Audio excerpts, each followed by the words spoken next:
என்னை வாழ வைத்து கொண்டிருக்கும் யூடியூப் சேனல் நேயர்களுக்கு நன்றியும் வணக்கமும். பேப்பர் வெயிட் சேனல் நேயர்களே, இப்போது நாம் பார்க்க போவது பரிமளா அண்ட் கோ படத்தின் திரை விமர்சனம். பரிமளா அண்ட் கோ படத்தில் ஜெயராம், ஊர்வசி, யோகி பாபு, மிஷ்கின், சாண்டி, சஞ்சனா கிருஷ்ணமூர்த்தி, அனந்திகா, சனிகுமார், தமிழ்குமரன் மற்றும் பலர் நடித்திருக்கிறார்கள். ஜார்ஜ் சி வில்லியம்ஸ் ஒளிப்பதிவு செய்திருக்கிறார். ஃபான்ஸ் இசையமைத்திருக்கிறார். இந்த படத்தை சுபாஸ்கரன் தயாரித்திருக்கிறார். தமிழ்குமரன் தயாரிப்பு மேற்பார்வை செய்திருக்கிறார். பரிமளா அண்ட் கோ படத்தின் கதை, திரைக்கதை, வசனம் எழுதி இயக்கியிருப்பவர் பாண்டிராஜ். ஜெயராமுடைய மனைவி ஊர்வசி. ஊர்வசிக்கு 2 மகள்கள், சஞ்சனா, அனந்திகா. 2 பேருமே கொஞ்சம் குசும்பு பிடித்தவர்கள். இதில் ஒருவர் ஒருவனை காதலிப்பார், அக்கா ஒருத்தனை காதலிப்பார். சின்னவளை சாண்டி, டான்ஸ் மாஸ்டர் சாண்டி, பெரிய ரவுடி, காதலிப்பார். ஆனால் ஒரு சைடு காதல், எங்கே போனாலும் துரத்தி காதலிப்பார். ஏன்னா அவனை ரவுடிங்கிறனால ஜெயராமால் ஒன்றும் செய்ய முடியாது. அப்படிப்பட்ட சூழ்நிலையில் ஒரு முறை கிஸ் அடிச்சிருவார் சாண்டி. அதுக்கப்புறம் கொஞ்சம் சாண்டி மேலே சின்ன சிம்பத்தி கிரியேட் ஆகும். ஆனாலும் அந்த வீட்டு சொந்தக்காரர் யோகி பாபு சாண்டியோட டார்ச்சரை தாழ முடியாது. ஏன்னா சாண்டியோட ஏற்கனவே பாதிக்கப்பட்டவர் யோகி பாபு. அந்த சூழ்நிலையில் அம்மாவுக்கு சாண்டியை பிடிக்கலை, ஜெயராமுக்கு சாண்டியை பிடிக்கலை, மகள் 2 பேருக்கும் சாண்டியை பிடிக்கலை. சரி, சாண்டியை போட்டு தள்ளிடலாமா அப்படி என்று சிந்திக்கிறார்கள். இந்த சூழ்நிலையில் சாண்டி மர்மமான முறையில் கொலை செய்யப்படுகிறார். அந்த வீட்டிலே ஒருத்தருக்கு ஒருத்தர் சந்தேகப்படுறாங்க. ஜெயராம மனைவியும் மகளும் சந்தேகப்படுறாங்க. ஊர்வசி ஆளை வச்சு கொண்டிருப்பாங்களோன்னு மகள்களும் அப்பா ஜெயராமும் சந்தேகப்படுறாங்க. இப்படிப்பட்ட சூழ்நிலையில் அந்த கொலை செய்வது யாருன்னா ஜெயராமுடைய தம்பியும் பக்ஸ், ஊர்வசியுடைய தம்பி சிங்கம்புலியும் பக்ஸும் சேர்ந்து தான் துணிகரமாக சாண்டியை கொலை பண்ணியிருப்பாங்க. மிஷ்கின் போலீஸ் அதிகாரி இதை கண்டுபிடிக்க வருவார். மிஷ்கின் ஒரு ஜாலியான டைப். அவர் கண்டுபிடிக்கிறாரா இல்லையாங்கிறது தான் படத்தினுடைய கிளைமேக்ஸ் ரொம்ப வித்தியாசமாக இருக்குது. படம் பார்க்கும்போதே பாபநாசம் படத்தினுடைய கதை ஞாபகம் வருது. அதனால் கிட்டத்தட்ட பாபநாசம் படத்தை பற்றியா அப்படின்னு ஒரு 10-15 தடவை படத்தில் உள்ள முக்கிய பாத்திரங்கள் கேட்டுக்கொள்கிறார்கள். என்ன ஒரே ஒரு வித்தியாசம் என்னென்னா, பாபநாசம் கொஞ்சம் லைவாக நம்முடைய மனதை கசக்கி பிழிந்தது, பரபரப்பாக இருந்தது. ஆனால் பரிமளா அண்ட் கோ என்னென்னா ஒரே comedy, full comedy. Jayaram comedy பண்ணுறாரு, ஊர்வசி காமெடி பண்ணுறாரு, அனந்திகா காமெடி பண்ணுறாரு, சஞ்சனா காமெடி பண்ணுறாரு, யோகி பாபு காமெடி பண்ணுறாரு. ஸோ இப்போ ஒவ்வொரு நிமிடம் குலுங்கி சிரிக்கிறோம். ஆனால் படம் சீரியஸாக போயிட்டுருக்கு. காமெடி படம், ஆனால் மர்டர் த்ரில்லர். அதுக்கப்புறமும் ஒரு கொலை நடக்குது. ஜெயராம் இந்த படத்தினுடைய கதாநாயகன். அவர் இந்த போலீஸ் ஆஃபீஸர்களுக்காக ட்ரைனிங் கொடுக்குற ஒரு அதிகாரியாக நடிச்சிருக்காரு. பசங்களை ரொம்ப சுதந்திரமாக வளர்க்குறாரு. அவரால் சாண்டியை கண்டிக்க முடியல, அவ்வளோதான். போலீஸ் ஸ்டேஷனில் போய் சொன்னாலும் இப்போ யாரும் அந்த சாண்டியை பற்றி ஏற்றுக்க மாட்டேங்கிறாங்க.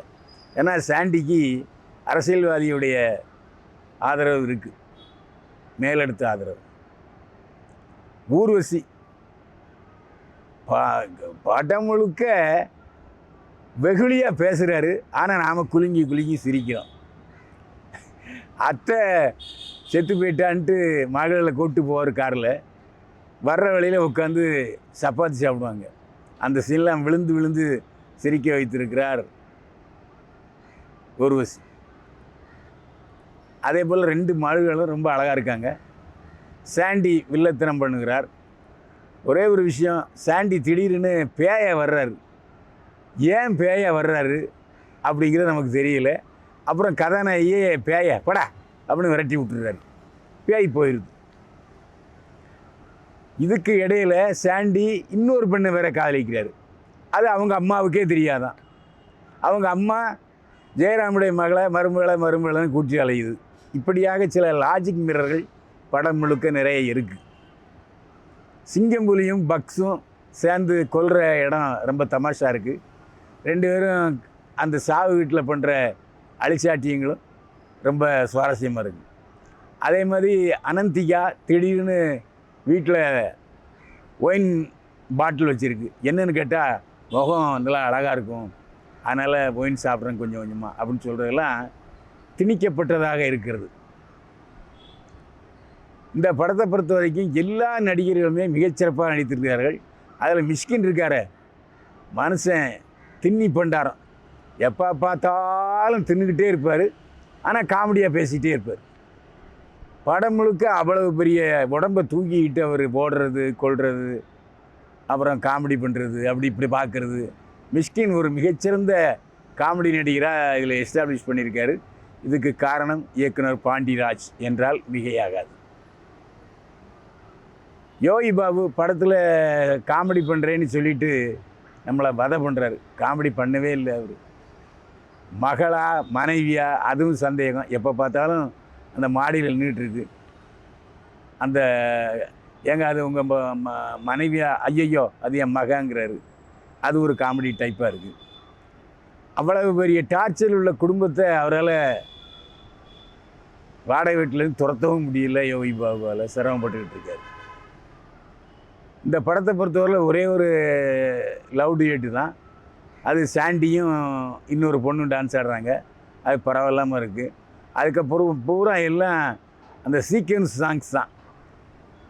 அது கொஞ்சம் நல்லா இருக்குது.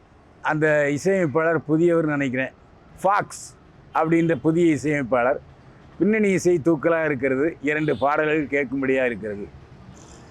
வில்லியம்ஸ் ஜார்ஜ் இந்த படத்தை ஒளிப்பதிவு செய்திருக்கிறாரு. மிகச்சிறப்பான ஒளிப்பதிவு. அதாவது இந்த போட்டு சீன்கள், கடல்புற சீன்கள், அப்புறம் அந்த மீனவர் வாழ்கிற அந்த சேரி பகுதி, சாண்டியோட அம்மாவுடைய அழிச்சாட்டியம். அந்த சாண்டியோட அம்மா வர்றவ எப்பா பயங்கர ரவுடி. அதாவது திடீர்னு பார்த்தா ஒரு சின்ன பையனை வேற வச்சுருக்கு. அதனால் சாண்டிக்கும் அந்த வில்லனுக்கும் சண்டை வருது. அப்படி ஒரு தமாசான கேரக்டர் அந்த பொண்ணு. சாண்டியோட அம்மா வர்றவர் நிறைய படத்தில் நாம் பார்க்கலாம். மிகச்சிறந்த காமெடி வில்லியாக இந்த படத்தில் எஸ்டாப்ளிஷ் ஆகியிருக்கார். இந்த படத்தை பொறுத்த வரைக்கும் அந்த லொக்கேஷன் பியூட்டி நம்மளை ரொம்ப கவருது. ஒரே வீட்டுக்குள்ளே நிறைய சீன்கள் வந்தாலும் அந்த சாண்டி சம்மந்தப்பட்ட அந்த மீனவ சமுதாய காட்சிகள் எல்லாம் அந்த கடப்புறத்தில் அந்த போட்டுகள் இருக்கிறதெல்லாம் ரொம்ப சூப்பராக இருக்குது. இந்த படத்தை பொறுத்த வரைக்கும் இதுவரையில் லைக்கா ப்ரொடக்ஷன்ஸ் தலைமை நிர்வாகியாக இருந்த ஜிஎம் தமிழ்குமரன் இந்த படத்தில் போலீஸ் எஸ்ஐயா நடிச்சிருக்காரு. அவருக்கு இன்னும் கொஞ்சம் அழுத்தமான கேரக்டரை பாண்டியராஜ் கொடுத்துருக்கலாம். ஒருவேளை அவருக்கு அவ்வளோதான் நடிப்பு திறமை என்று நினைத்து விட்டாரோ என்னவோ தெரியவில்லை. ஆனால் ஜிஎம் குமரன் ஒரு 7 சீனில் தொடர்ந்து வர்றாரு. திடீர்னு மிஷ்கின் சரியாக இன்வெஸ்டிகேட் பண்ணலைன்னு சொல்லி மேலதிகாரிட்டு சொல்கிறாரு. அப்போ நீயே அதை விசாரியப்பான்னு சொல்கிறாரு. அவரும் 2-3 இடத்துக்கு போகிறாரு. ஆனால் இப்போ தமிழ்குமரன் இன்னும் நடிப்பில் எல்கேஜியில் தான் இருக்கிறார். நடிப்பில் அவருக்கு தேர்ச்சி தேவை என்ற சூழ்நிலையில் இருக்கிறார். பட் இனிமேல் பல படங்களில் ஜிஎம் தமிழ்குமரனை நாம் பார்க்கலாம். கதை திரைக்கதை வசனம் எழுதி இயக்கியிருக்கிறார் பாண்டியராஜ். இந்த படம் பாபநாசத்தை நினைவுபடுத்தினாலும் அது வேறு ட்ராக்கு, இது வேறு ட்ராக். நல்ல தமாஷா கொண்டு போயிருக்காரு. குடும்பத்தோடு சந்தோஷமாக பார்க்கலாம். காமெடி இருக்குது, ஃபைட் இருக்குது. ஃபைட்டு பின்னி படம் எடுத்திருக்காரு சாண்டி. அந்த ஃபைட்டு சீன் ரொம்ப பிரமாதமாக இருக்குது. அதில் எந்த சந்தேகமே இல்லை. ஸ்டண்ட் மாஸ்டர் கலை கிங்ஸ்டன் இந்த படம் தான் முதல் படம்னு நினைக்கிறேன். நல்லா ஒர்க் பண்ணியிருக்காரு. நல்ல ஃபைட்டு நல்ல த்ரில்லிங்காக இருக்குது, விறுவிறுப்பாக இருக்குது, கைத்தட்டல்கள் குவிக்கிறது. பரிமளா அன்கோ மொத்தத்தில் காமெடி எக்ஸ்பிரஸ். இந்த வெயில் காலத்தில், அதுவும் விடுமுறை காலத்தில் ஒரு ஏசி ரூமில் போய் சந்தோஷமாக பார்க்க வேண்டிய படம் பரிமளா அண்ட் கோ. மீண்டும் சந்திப்போம். வாழ்க வளமுடன்.